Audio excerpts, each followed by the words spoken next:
Well, Mr. Chairman, let me join the chorus of all of us thanking you for due diligence and oversight. That's a critical tool that we have and can use and oftentimes don't use across the face of Congress when we should be using it, and I thank you for that. Let me kind of track on where Senator Inhofe is coming from, but in a slightly different way. And let me not address this to the Commission, but to us.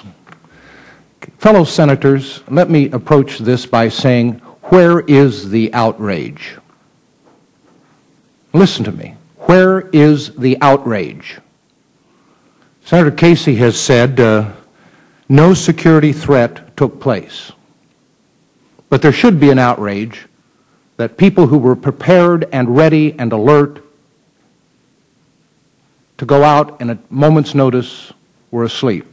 That's a part of the outrage. But there's something else here that's not being addressed today that we are politically letting slide.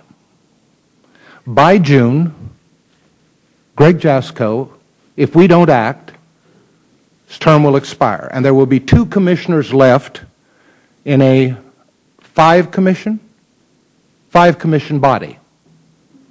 There are 2 commissioners, Greg one, or proposed nominee, renomination, and another one, Christine Svinicki, sitting at the desk in our Senate, and we will not act. We won't act because of politics now. It's blunt and it's simple and it's direct, and we ought to be honest about it. Now there's even a suggestion that we won't act until after the presidential elections because maybe we can get 3 Democrats instead of 2 Democrats and 1 Republican. Where is the outrage on that? If we are so hand-wringingly concerned that this commission do its job and get its budgets, then we ought to fully staff it with responsible, knowledgeable Americans, and we're not doing it, and I'll be honest, because the majority leader isn't allowing it to come to the floor for a vote. So where's the outrage there? A major utility came to my state not long ago, spent $10 million, bought property and 25,000 acre-feet of water to build a new, I believe it was 1,500 megawatt reactor. They chose not to proceed, and their pockets are as deep as anybody's in America. They don't have to go to Wall Street to finance it.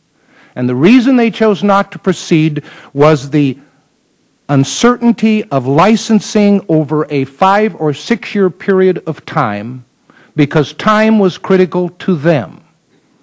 They wanted to be in production in 10 years and not 15 to meet their needs. They chose to stop. That's a little bit of the secrecy behind what's going on now, or the reality of timeliness. That's not a criticism of the Commission. That's a criticism of us. We are not allowing the Commission to be fully operational based on its total load of commissioners, and yet we're asking more of it today to be more responsible, more effective than they demonstrated possibly at Peach Bottom. I'll stop, Mr. Chairman. Where's the outrage?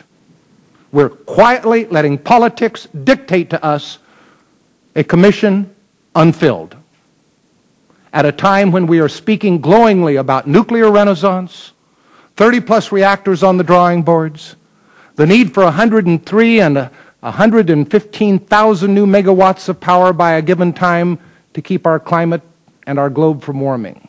And yet we will not staff for political purposes, because of political purposes, a full commission. Thank you. I'll just respond very briefly.